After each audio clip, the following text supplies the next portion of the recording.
Israel की कहानी हजारों साल पहले अब्राहम नाम के एक आदमी से शुरू होती है। उन्हें यहूदी लोगों का जनक माना जाता है।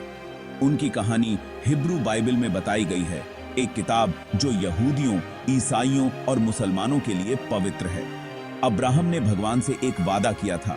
उसने भगवान का पालन करने का वादा किया और भगवान ने उसे अपने वंशजों के लिए एक भूमि देने का वादा किया, वही भूमि जहां आज इजराइल मौजूद है।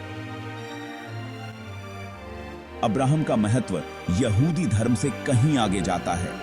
इस्लाम में उन्हें एक पैगंबर के रूप में भी पूजा जाता है। दोनों धर्म अपने वंश को उनके पास वापस ढूंढते हैं। यह साझा इतिहास मध्य पूर्व में संघर्ष को और भी जटिल और दुखद बनाता है। अब तेजी से आगे बढ़ते हैं 20वीं सदी की शुरुआत में। अब्राहम के कवनेंट की भूमि तुर्क शासन के अधीन थी। पहला विश्व युद्ध चल रहा था। ब्रिटिश सरकार ने एक ऐसा वादा किया जिसने इतिहास का रुख ही बदल दिया।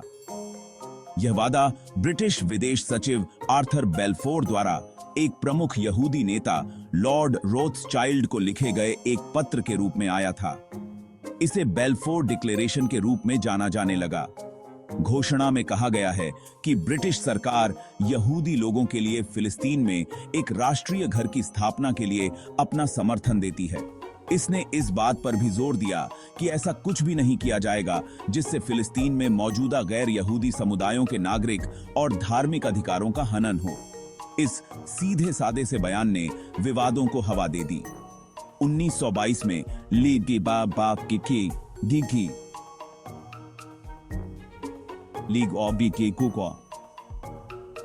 ऑफ नेशंस ने फिलिस्तीन पर ब्रिटिश जनादेश को मंजूरी दी।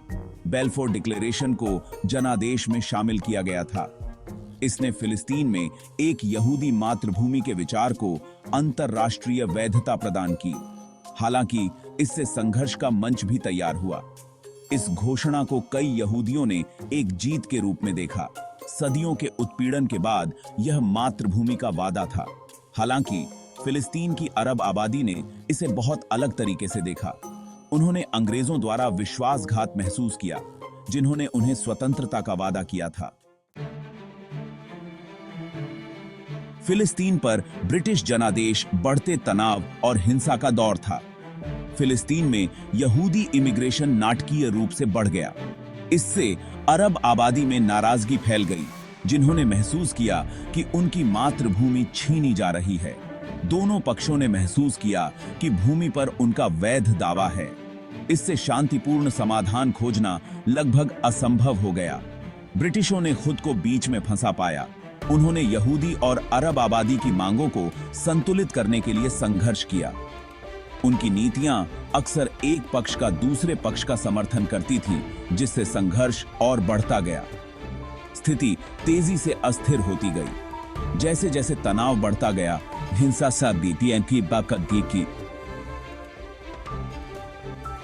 हिंसा भड़क उठी। यहूदी और अरब दोनों समूहों द्वारा हमले किए गए। ब्रिटिशों ने बल प्रयोग कर जवाब दिया, जिससे स्थिति और भड़क गई। शांतिपूर्ण सह अस्तित्व का सपना दिन ब दिन दूर होता गया। उस संघर्ष के लिए मंच तैयार किया गया था, जिसके दूरगामी परिणाम होने वाले थे। अंग्रेज कोई उपाय न खोज पाने के कारण 1948 में फिलिस्तीन से हट गए। अगले ही दिन इजराइल ने स्वतंत्रता की घोषणा कर दी। इसने संघर्ष में एक नए अध्याय की शुरुआत की, जो युद्ध और विस्थापन से चिह्नित था। यासर अराफात एक पैलेस्टाइनी नेता थे जो इजरायली कब्जे के खिलाफ संघर्ष के दौरान प्रमुखता से उभरे। वह 1969 में फिलिस्तीन लिबरेशन ऑर्गेनाइजेशन या PLO के अध्यक्ष बने। कई लोगों के लिए वह पैलेस्टाइनी प्रतिरोध का प्रतीक थे। अराफात ने शुरू में इजराइल के खिलाफ सशस्त्र संघर्ष की वकालत की। उनका मानना था कि पैलेस्टाइनियों को अपनी मातृभूमि के लिए लड़ने का अधिकार है। इस रुख ने उन्हें एक विकोवेनेंट्स पद व्यक्ति बना दिया। कुछ लोगों ने उन्हें स्वतंत्रता सेनानी के रूप में देखा, तो कुछ ने उन्हें टेररिज्मी के रूप में। हालांकि बाद के वर्षों में अराफात ने एक अलग रास्ता अपनाकर दुनिया को चौंका दिया।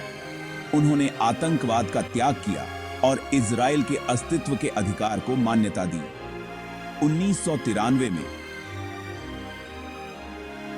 उन्होंने इजरायली प्रधानमंत्री यित्ज़ाक राबिन के साथ ओस्लो समझौते पर हस्ताक्षर किए। इस ऐतिहासिक समझौते को शांति की दिशा में एक बड़े कदम के रूप में देखा गया। इजरायल पैलेस्टाइनी संघर्ष में अराफात की भूमिका जटिल और बहस का विषय है। वह एक योद्धा और शांतिदूत दोनों थे। उनकी विरासत विकोवेनेंटस बनी हुई है। हालांकि वार्ता में शामिल होने की उनकी इच्छा ने भविष्य की शांति वार्ता के लिए मार्ग प्रशस्त किया।